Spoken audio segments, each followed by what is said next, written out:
अस्सलाम वालेकुम नाजरीन, मैं हूं आपका मेज़बान फ़रद चौधरी और आप देख रहे हैं बड़गवा उर्दू न्यूज़।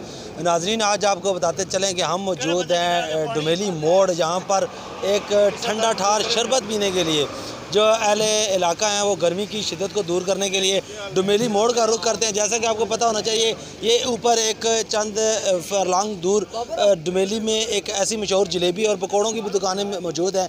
साथ ही इसी के ठंडा ठार शरबत भी मौजूद है, जो लोग यहाँ पर रुकते हैं और इमली और आलू बुखारे का शरबत पीते हैं। मेरे साथ कुछ अहले इलाका मौजूद हैं, आइए इनसे जानते हैं कि ये कहाँ से आए हैं और जब जो डुमेली मोड़ रुकते हैं तो यहाँ पर इस ठंडे शरबत से कैसे लुत्फ़अंदोज़ होते हैं। अस्सलाम वालेकुम। वालेकुम अस्सलाम जी, मैं बिल्कुल डुमेली से आया हूँ, सुहावा जा रहा हूँ और यहाँ रुका हूँ। गर्मी है, गर्मी के मौसम में ये यहाँ रेडी लगी हुई देखी है तो मैंने समझा कि गर्मी का तोड़ जो है वो ये इमली आलू बुखारा शरबत है, तो यहाँ रुके हैं जनाब बिल्कुल, और इससे महसूस हो रहे हैं।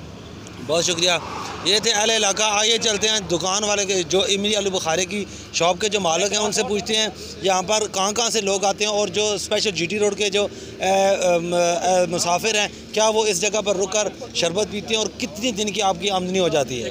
और दिन से जो ट्रेले वाले लोग हैं वो भी खड़े होते हैं, मोटरसाइकिल वाला भी खड़े होते हैं, और गर्मी बहुत ज़्यादा है, लोग शरबत पीते मज़े से।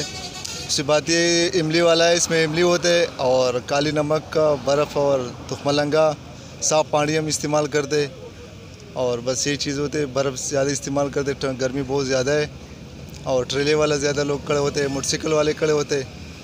बस जीटी रोड है, इसमें खड़े होते, ज़्यादा लोग पानी पीते। ज़्यादा होते तो अच्छा खासा इंशाल्लाह शुक्र अल्हम्दुलिल्लाह कमाई होते। बात मौसम की है, जब मौसम नॉर्मल होते तो नॉर्मल कमाई होते, लेकिन गर्मी ज़्यादा है तो लोग ज़्यादा पीते। जी।